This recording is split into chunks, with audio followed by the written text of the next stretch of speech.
வணக்கம் தலைமைகளே. Operation Roaring Lion, Operation Epic Fury, Iran மீது நடக்கும் இராணுவ நடவடிக்கை. இதில் இஸ்ரேல் நடத்தும் இராணுவ நடவடிக்கை பெயர் கர்ஜிக்கும் சிங்கம். அமெரிக்கா நடத்தும் ஆபரேஷன் இராணுவ நடவடிக்கையின் பெயர் சீற்றத்தின் வீர காவியம். ஒரு பயங்கரமான தாக்குதல் ஈரான் மீது போயிட்டு இருக்கு.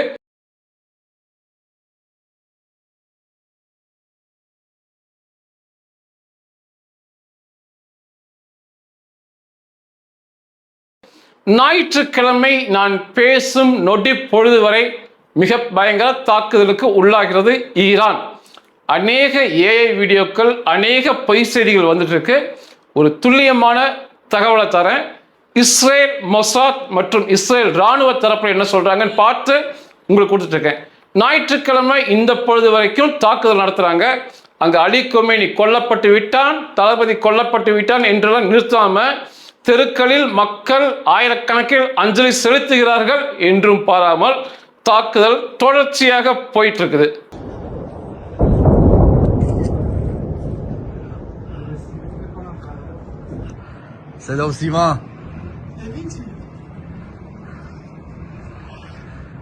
ராணுவ நடவடிக்கை ஆழமா பார்க்கறதுக்கு முன்னால சின்ன சின்ன செய்திகள். இன்னைக்கு ஞாயிற்றுக்கிழமை இரவு 9 மணிக்கு இஸ்ரேல்ல பாதுகாப்பு மந்திரி சபை, அதன் பிரதமர் பென்யமின் நெத்தன்யாகு தலைமையில் கூடுகிறது. அதில் முக்கியமான முடிவுகள் எடுக்கப்படும். அதுக்கப்புறம் தாக்குதல் இன்னும் மிக உக்கிரமாக இருக்கும். இந்த ஆபரேஷனுக்கு கர்ஜிக்கும் சிங்கம் என்று பெயர் வைத்தது பென்யமின் நெத்தன்யாகு தான். அதுக்கு முன்னால் இஸ்ரேல் ராணுவம் வேறு பெயர்களை சொன்னாங்க. அதெல்லாம் வேண்டாம். இந்த ரோரிங் லயன் என்ற பெயரை சூட்டியது பென்யமின் நெத்தன்யாகு தான். ஈரான்ல புதிய சுப்ரீம் லீடர், அதாவது இது என்ன ஏற்றுக்கொள்ள முடியாது ஈரான்லனா, மக்கள் வாக்களித்து ஒரு தேர்ந்தெடுத்தாலுமே அதற்கு மேல ஒரு சுப்ரீம் லீடர், ஒரு மத வெறியன் உட்கார்ந்து கொண்டு ஆட்சி செய்வான். இதைதான் நம்ம ஏற்றுக்கொள்ளாதது. புதிதாக ஒரு சுப்ரீம் லீடரை தேர்ந்தெடுத்திருக்காங்க. அலி ரெசா அராஃபி, அந்த மத வெறியனின் பெயர். இந்த மத குருக்களின் வரிசையில் இருக்கவங்க எல்லாமே மத வெறியன்கள் தான். யாருமே மக்களின் உணர்வுக்கு மதிப்பு கொடுக்க மாட்டானுங்க. குறிப்பாக பெண்களுக்கு மதிப்பே கொடுக்க மாட்டானுங்க. இவன் தற்காலிக தலைவன் என்றுதான் சொல்லணும். நிச்சயமாக அமெரிக்கா விருப்பத்திற்கு ஏற்ப ஒரு தலைமை வர வரைக்கும் விடவே மாட்டாங்க. ஒன்று, இவன் அமெரிக்கா அடிவரடியாக மாறணும், இல்லைன்னா இவனை கொன்றுவாங்க. அலி கொமேனியை கொல்றவங்களுக்கு இது ரொம்ப ஈஸி, கொன்றுவாங்க. இவனை தற்காலிக தலைவர் என்று சொல்லலாம். இவன் அலி கொமேனியின் மகன் அல்ல. அதிக செய்திகள் அலி கொமேனி மகன் முர்தஜாய் கொமேனி தான் தலைவன் சொல்றாங்க, கிடையாது. ஈரான் மக்களுக்கு தற்சமயம் ட்ரம்ப் என்ன அறிவுறுத்திருக்காங்கன்னா, பாதுகாப்பான இடங்களில் இருங்கள், தொடர்ச்சியாக குண்டுமழை பொழியும், நாங்களும் இஸ்ரேலும் குண்டுமழை பொழிவோம், எங்களுடைய லட்சியங்களை அடைந்து முடிந்தவுடன் நான் உங்களுக்கு சொல்லுவேன், அதற்கப்புறம் நீங்க தெருக்களில் இறங்கி போராடுங்கள், உங்களுக்கான ஆட்சியை கைப்பற்றுங்கள் அப்படின்னு ட்ரம்ப் சொல்லியிருக்காரு. அதையும் மீறி இன்னைக்கு முட்டாள்தனமாக குண்டு மழை பொழியும் சமயத்தில் ஆயிரக்கணக்கான வகையில கூடி தேவையில்லாம ஊர்வலம் போவது, இந்த கண்டனம் தெரிவிப்பது ஒரு முட்டாள்தனமான காரியம். அந்த மக்கள் தான் புரிஞ்சு கொள்ள வேண்டும். பாகிஸ்தான்ல நடந்த வன்முறைகளை, ஈரான் மீதான தாக்குதலை கண்டித்து பாகிஸ்தான்ல அமெரிக்காவுடைய கன்சோல் அப்படிம்பாங்க, அந்த கட்டடத்துக்கு முன்னால் நடந்த வெறியாட்டத்தில் அந்த கட்டிடம் மொத்தமாக சூறையாடப்பட்டது. அங்க நடந்த துப்பாக்கி சூட்டில் 9 பேர் கொல்லப்பட்டிருக்காங்க. அதுக்கப்புறம் ஸ்ரீநகர், நம்ம காஷ்மீர்ல சியா இஸ்லாமியர்கள் போராட்டத்தை நடத்தியிருக்காங்க. இதை விட எனக்கு மிகப்பெரிய ஆச்சரியம் கொடுத்தது சென்னையில் நடந்த ஆர்ப்பாட்டம் தான். சென்னையில் முக்கியமான தலைவர்கள் பெரும் கூட்டத்தோட இஸ்லாமியர்கள் மாபெரும் கண்டனத்தை, அமெரிக்காவுக்கு எதிரான கண்டனத்தை பதிவு செய்து ஊர்வலமாக போறதை பார்த்தேன். எனக்கு என்ன ஆச்சரியம் அப்படின்னா, இன்னைக்கு கொல்லப்பட்டது ஒரு மத வெறியன். அதே சமயத்தில் ஈரான்ல கடந்த ஜனவரி மாதம் 7ஆம் தேதி 8ஆம் தேதி மட்டுமே 87,000 பேர் அப்பாவி மக்கள், குழந்தைகள், சிறுவர்கள், சிறுமிகள், பெண்கள், முதியவர்களை படுகொலை செய்தார்கள். அப்பெல்லாம் இவங்களாம் எங்க போனாங்கன்னு எனக்கு புரியவே இல்லை. இன்னைக்கு ஒரு நபர் அல்லது ஒரு 200 நபர் கொல்லப்பட்டதற்கு இவ்வளவு பெரிய கண்டனம் தெரிவிக்கும் இவர்கள் 87,000 பேர் கொல்லப்பட்டப்ப எங்க போனாங்கன்னு தெரியல.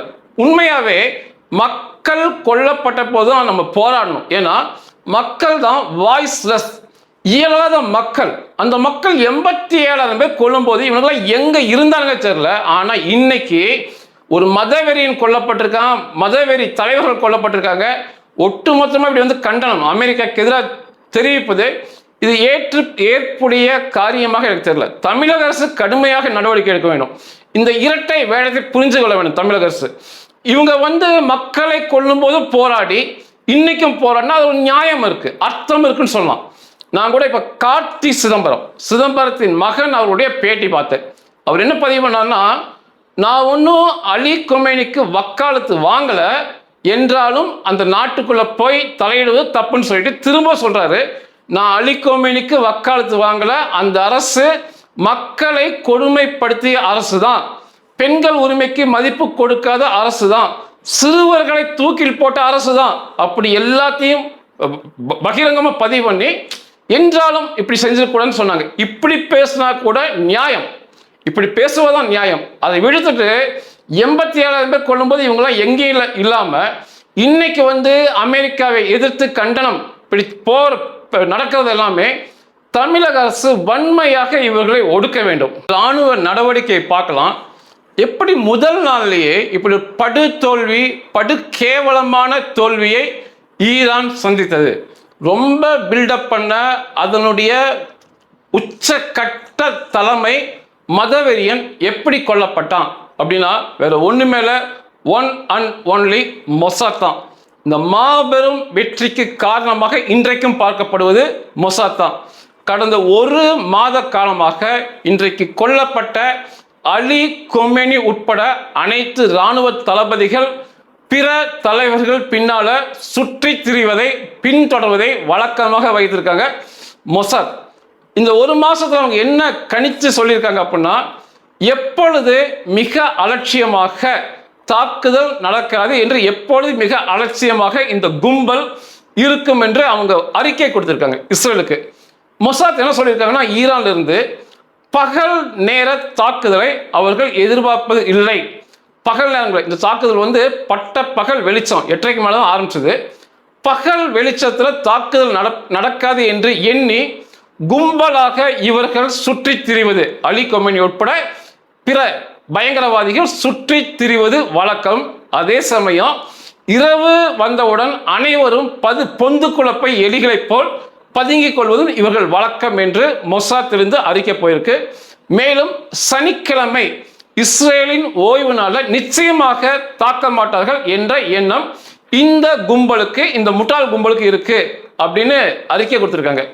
ஏன் முட்டாள் கும்பல் அப்படின்னு சொல்றேன்னா, ஆபரேஷன் ரைசிங் லயன், சிங்கத்தின் எழுச்சி, இது முடிஞ்சு ஒரு வருஷம் கூட ஆகல. ஈரான் மீது மிக பயங்கர தாக்குதல் இஸ்ரேல் நடத்தி, மேலும் தொடர்ச்சியாக ஈரான் தாக்கப்படும் என்ற செய்தி பரவலா உலகத்தில் இருக்க குழந்தைகளுக்கு கூட தெரியும். இப்படி தெரிஞ்சுமே தாக்குதல் நடந்து ஒரு வருஷம் கூட ஆகாமே இப்படி கொத்தாக வந்து மாட்டுவது மிகப்பெரிய மூடத்தனம், முட்டாள்தனத்தின் உச்சகட்டம் அப்படின்னு தான் பதிவு பண்ணும். மொசாத் இந்த தகவலை பூரா இஸ்ரேல் கொடுத்துக்கிட்டே இருந்தாங்க பகல். அப்போ இஸ்ரேல் என்ன ராணுவம் என்ன மேப் போட்டாங்கன்னா, தாக்குதல் பகல் பொழுதில் ஆரம்பிக்க வேண்டும், குறிப்பாக சனிக்கிழமை ஆரம்பித்தால் மிக அதிக இந்த அலி கொமேனி உட்பட பயங்கரவாத தலைவர்களை கொன்று விடலாம் என்றுதான் இந்த சனிக்கிழமை நேற்று காலையை தேர்ந்தெடுத்தது. அதே போல தொடர்ச்சியாக ஒரு குழப்பமான தகவலை ஈரானுக்குள் பரவ விட்டது மொசாத். அதாவது தாக்குதலுக்கு இன்னும் தயாராகவில்லை என்பது போல ஒரு தகவல் அந்த ஈரானுக்குள்ள பரவச்சு. குறிப்பாக சீனாவுடைய மிசார் விசன், இது வந்து செயற்கைக்கோள் நிறுவனம். இந்த நிறுவனம் வந்து செயற்கைக்கோளிலிருந்து புகைப்படம் எடுத்து தருவதை வழக்கமாக வச்சிருக்கும். இது சீனா நிறுவனம், இதுல சீனால பங்குமே இருக்கு. அந்த நிறுவனம் வந்து ஒரு புகைப்படத்தை வெளியிட்டு, அந்த புகைப்படத்துல வந்து அமெரிக்க போர் விமானமான F-22 அதிகமாக நிற்கிறத புகைப்படமா எடுத்து வெளியிட்டு அவங்க என்ன ஒரு குறிப்பு கொடுத்திருந்தாங்கன்னா, அதிகமான போர் விமானங்கள்லாம் இருக்கு, ஆனால் தாக்குதலுக்கு தயாராக இல்லை அப்படிங்கிற மாதிரி எழுதியிருந்தாங்க. ஏன்னா தாக்குதலுக்கு தயார் அப்படின்னா லோட் பண்ணும், போர் விமானங்களில் ஃபுல்லி லோட் ஆயுதங்களை நிரப்பணும். அப்படி இல்லாதது போல அமெரிக்காவும் பார்த்து கொண்டது. இது சீனா திட்டமிட்டு செய்தது தெரியல, திட்டமிடாமல் செய்ததுன்னு தெரியல, தாக்குதலுக்கு இன்னும் தயாராகவில்லை என்ற செய்தியை கடந்த வாரத்தில், அதாவது ஒரு புதன்கிழமையில பரவ விட்டது. இது என்ன நம்பிட்டாங்கன்னா, அந்த பயங்கரவாத கும்பல்கள் சீனா சொல்றது சரியா இருக்கும், சீனா இதுல சம்பந்தப்படாத நாடு அப்படின்னா அமெரிக்கா இன்னும் தாக்குதலை நடத்த ஆயத்தமாகவில்லைன்னு சொல்லி தப்பா புரிஞ்சுக்கிட்டாங்க. இரண்டாவது, இஸ்ரேலிய மக்கள் நிச்சயமாக பாராட்டணும், நம்மளும் இதை கத்துக்கணும். அதாவது ஒரு தாக்குதல் நடக்கிற சண்டைக்கு போறாங்க நம்ம நாடுனா, நம்ம எல்லாரும் கும்பலா போய் கடைகளுக்கு போய் தேவையான பொருட்களை ஒட்டுமொத்தமாக வாங்கி வைப்பதை வழக்கமாக வச்சிருப்போம். அதாவது அது போர் ஒரு நாள் நடக்குதா 2 நாள் நடக்குதா அதெல்லாம் நமக்கு அவசியம் இல்லை. கும்பலா ஓடணும், ஓடி ஒரு மாசம் ஒரு வருஷத்துக்கு தேவையான பொருளை வாங்கி கொண்டு வைப்பதை நம்ம வழக்கமாக வச்சிருப்போம். அதுக்கு நேர்மாறா இஸ்ரேல் மக்கள் பண்ணியிருக்காங்க.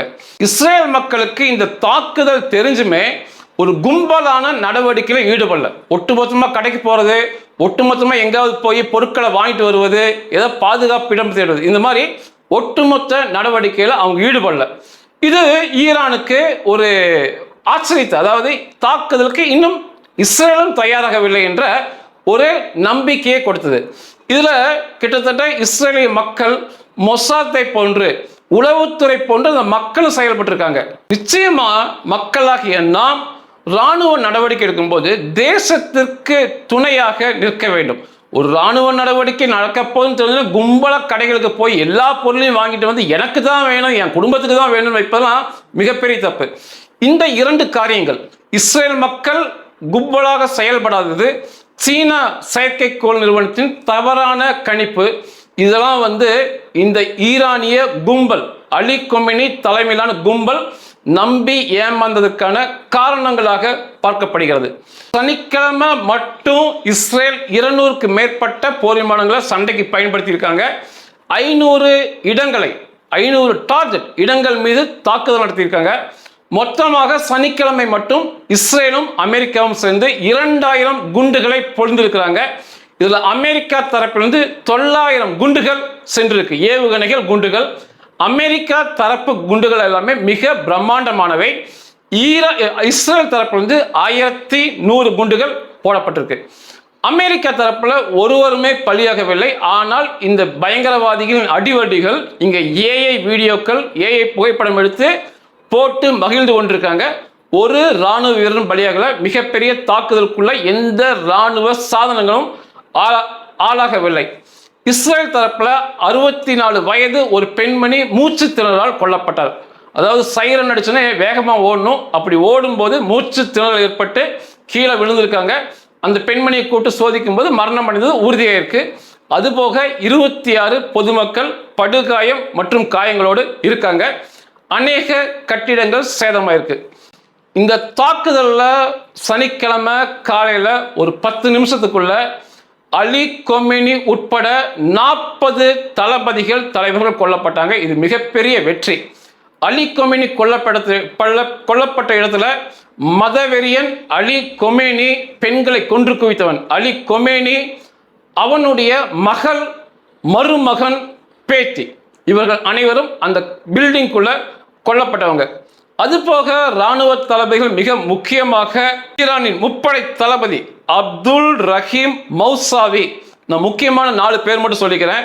அதே போல ஐஆர்ஜிசியுடைய அலி கொமேனி இராணுவம், அதனுடைய தலைவன் முகமது பக்பூர், டிஃபென்ஸ் கவுன்சில் செக்ரட்டரி, அதாவது தேசிய பாதுகாப்பு ஆலோசகர், நம்ம இங்க அஜித் தோவல் அவர்கள் இருக்காங்க, அதற்கு இணையான பதவி அலி சாம் கான்.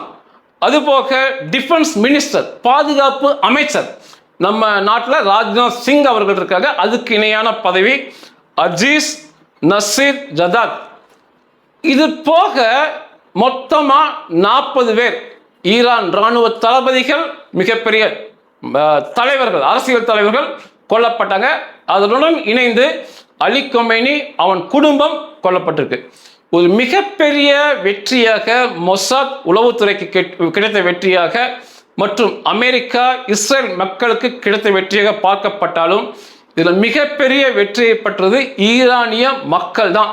கிட்டத்தட்ட 50 ஆண்டு காலம் சுதந்திரம் இல்லாமல் ஏங்கி திரிகிறார்கள். குறிப்பாக பெண்கள் தங்களுடைய எந்த திறமையும் வெளிப்படுத்த முடியாம, எந்தவித ஒரு ஆசா பாசங்களுக்கு சந்தோஷத்துக்கு இடம் இல்லாம கூண்டு கிளிகளாக அடைக்கப்பட்டிருந்தாங்க. அவர்களுக்கான விடுதலையாக தான் நான் பார்க்கிறேன். நிச்சயமா ட்ரம்ப் சொன்னது போல இந்த தாக்குதல் முடிந்த பிறகு, குண்டு மழை பொழிந்த பிறகு வெளியே வாங்க, உங்களுக்கு தேவையான ஆட்சி மலர வேண்டும் என்று போராடி பெற்றுக்கொள்ளுங்கள். உங்களை தாக்குவதற்கு எந்த தலைவனும் இருக்க மாட்டான், எந்த தளபதியும் இருக்க மாட்டான். இனிமேல் உங்களை கொள்வதற்கு அங்க ஆளே இல்லை என்ற அளவுக்கு முடிப்பாங்க இஸ்ரேல் அமெரிக்காவும். அதுக்கப்புறம் உங்கள் தலையெழுத்தை வந்து நீங்க எழுதுங்க. இந்த தாக்குதலில் இந்த தலைவர்களுக்கு அடுத்ததாக மிசைல் லான்ச்சர், ஏவுகணைகளை ஏவும் தளங்கள். 1000 ஏவுகணைகள் இருந்தாலுமே ஏவு தளம் இருந்தால் தான் அதெல்லாம் செயல்பட முடியும். அதை போன்ற ஏவுதளங்கள் அளிக்கப்பட்டிருக்கு. ஏர் டிஃபென்ஸ் பேட்டரி, அதாவது வான் பாதுகாப்பு சாதன தொகுப்புகள் அளிக்கப்பட்டிருக்கு. போர் விமானங்கள் அளிக்கப்பட்டிருக்கு. மதவெறியன் கொல்லப்பட்டதற்கு ரஷ்ய அதிபர் புட்டின் அவர்கள், நார்த் கொரிய அதிபர் கிம் அவர்கள் கண்டனத்தை பதிவு செய்திருக்காங்க. மிகப்பெரிய வன்மையாக இல்லை, தங்களுடைய மொசாத்துக்கு கிடைத்த வெற்றியாக பார்க்கப்படுகிறது. அதே சமயத்தில் அநேக துரோகிகளை என்னால் பார்க்க முடிகிறது. இந்த அமெரிக்காவிட நியூயார்க்கில் இப்பொழுது தேர்ந்தெடுக்கப்பட்ட மேயர் ஒரு இஸ்லாமியன், அவன் என்ன பதிவு பண்ணியிருக்கான் அப்படின்னா, இது வன்மையாக கண்டிக்கத்தக்கது. ஈரான் தலைவர் கொல்லப்பட்டது அமெரிக்கா செய்வது நியாயம் அல்ல என்ற தரப்பில் அவன் பேசியிருந்தான். அப்படிலாம் எனக்கு ரொம்ப கஷ்டமாக இருந்துச்சுன்னா அவன் எங்கிருந்து வந்தானோ அதை நோக்கி தான் அவன் போய்க்கணும். அமெரிக்காவில் இருந்து கொண்டு அமெரிக்கா சுகபோகத்தை அனுபவித்துக் கொண்டு அமெரிக்கா எதிர்த்து பேசுவதை ஏற்றுக்கொள்ள முடியாத செயல்.